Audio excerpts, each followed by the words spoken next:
And it's finally here, Lumix 50mm f1.8.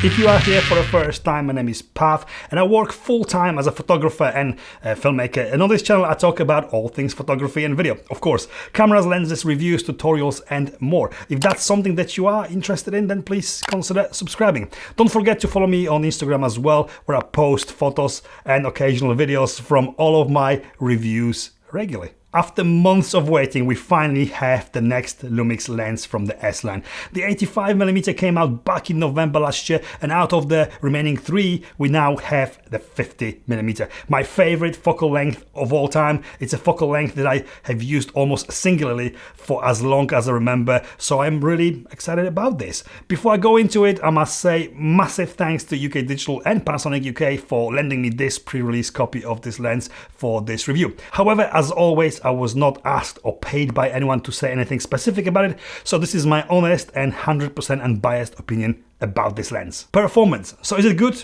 Do I like it? This lens is what shooting with wide aperture nifty 50 is all about. It is sharp, and I mean really sharp. Everything you'd want from the high-end prime. I have shot a lot of different 50s in the past, including the Lumix 50mm f1.4 Pro, and this lens can easily, quality-wise, compete with it.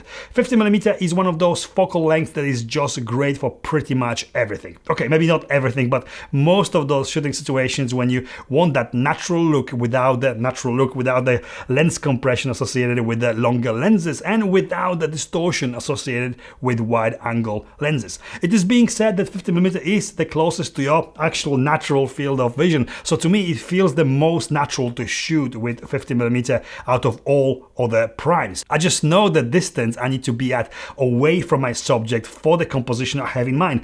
It just feels right to me. This is no exception, and shooting photography with it on S5, I felt instantly at home. It does deliver really good results with sharpness on par with any much more expensive 50mm that I have used before. Yeah, the contrast, color, sharpness, of course, they are just so good. Autofocusing is as good as Lumix system allows it. For photography, very fast and reliable 98% of time, and certainly good enough for even shooting events. Absolutely perfect lens for portrait photography, and one that easily could be just one lens that you take with you when going out with a camera. 9 aperture blades creating smooth bokeh, very smooth, maybe slightly swirly, and certainly on par with lenses of this class. There's some chromatic aberration visible when shooting towards bright light, but nothing major and nothing that can't be easily fixed or even completely ignored. For video work, this lens really shines. I had pretty much no issues autofocusing with it on S5 in all video modes. If you take the Lumix AF system limitations into the consideration and use the camera to its strengths, this can really perform well and be an excellent tool for filming pretty much anything, including moving shots and distance changes when filming on a gimbal. One of the best autofocus performing lenses for Lumix camera right now, in my personal opinion. It just works. Manual focusing is great, as you can, as with all other Lumix lenses, switch the camera to linear focusing mode and adjust the focus throw angle. Focus throw is just the distance, how much you turn the focus ring from one end to the other. The focus breathing is minimal and almost not visible, way above many lenses in this class. The build. When Lumix announced the S-line lens lineup last year, I thought that the set of 4 primes will be the same size and weight. This 50mm is identical externally to the 85mm released last year, but it is a full 55 grams lighter. It weighs 300 grams, which is a good thing, and shouldn't be much of a problem when changing lenses on pre-balanced gimbal. Being identical externally to the 85mm, just like the 85mm, it contains only one switch, the auto manual focus switch, and it has the same 67mm filter thread. The focus ring is super smooth and it has got nice amount of resistance to it, making it really easy to use for manual focusing, especially when filming. Dust and splash resistance with no guarantee that there will be no damage resulting from direct contact with dust or splashes. I guess better than nothing, but probably not wise to shoot with it in a pouring rain or a dust storm. Don't do that. Coming back to its size, comparing it to other 50mm or even other primes available, especially those from Sigma, it's not a huge lens. Obviously Panasonic is keeping it the same size as the whole set, but with it being so light, it definitely classifies as nifty 50. The value? This lens will retail in UK for £429 and $450 in US. It literally has got no competition for L-mount right now, not in this price range. The other options now include aging Sigma 50mm f1.4 GHSM lens, which is about £200 or dollars more expensive, and the big boy, the Lumix 50mm f1.4 Pro, which is 4 or 5 times more expensive, bigger, heavier, and not really delivering noticeable quality difference overall than this. Yes, this is only f1.8, but in the real world situations, this is a very small difference. Considering how good the images and video shot with this lens are, this price makes it an excellent value for money and certainly makes it more obtainable for those people in combination with another one or more from the set of 4 in S line. Well, set of 2 available right now. Perfect choice if you want a modern lens optimized, well, designed for S Lumix cameras. Who's it for? Portrait, landscape, food, product, street photography, travel, events, weddings. Did I miss something?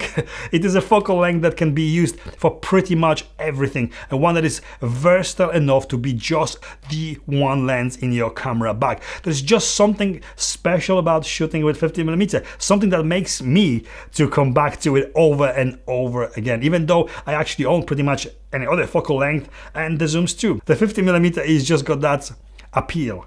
This 50mm certainly is good enough for run and gun scenarios or for carrying with you all day long. Not particularly tiny, but not large either, and weighing only 300 grams is in the lightweight category for sure. If you are a fan of nifty 50 and you want high quality lens for any of S-series Lumix cameras, this lens could be the one for you. Affordable and almost budget friendly, it's also a great choice for beginners who want to move away from kit or zoom lenses and venture for the first time into the world of primes. That natural field of view make it an easy transition, and it's a focal length very easy to use. Conclusion, I think I already said it all. This is a very good 50mm, delivering solid, sharp, and really good overall results that doesn't cost arm and a leg. One that is light and easy to carry with you, and one that you could easily fall in love with. I don't very often take lenses that I review onto paid photography jobs, not the cheaper ones anyway, as there is too much risk of something not going according to plan when shooting with a lens that I don't know very well yet. But a lot of the samples you see in this video were actually shot professionally on paid jobs. This lens can deliver professional results, and I did fall in love with another 50mm. This one. Did I say that I recommend it yet? I do. It's a great lens. I really like it. And this is it from me. If you like this video, please give me the thumbs up. Please consider subscribing. Hit that bell button to receive notifications of my future videos. Type your comments below. Let me know what you think about it. And follow me on Instagram for more photos and videos as well. Thank you for watching, and see you next time. 1, 2, 3, 4. I just know. Linear focusing mode could be focus. Focus throw is just blah blah blah blah blah blah. So many words, speaking so much, running out of breath. Breathe, man, breathe. Coming up for. I'm waffling now. And it's a wrap. Done.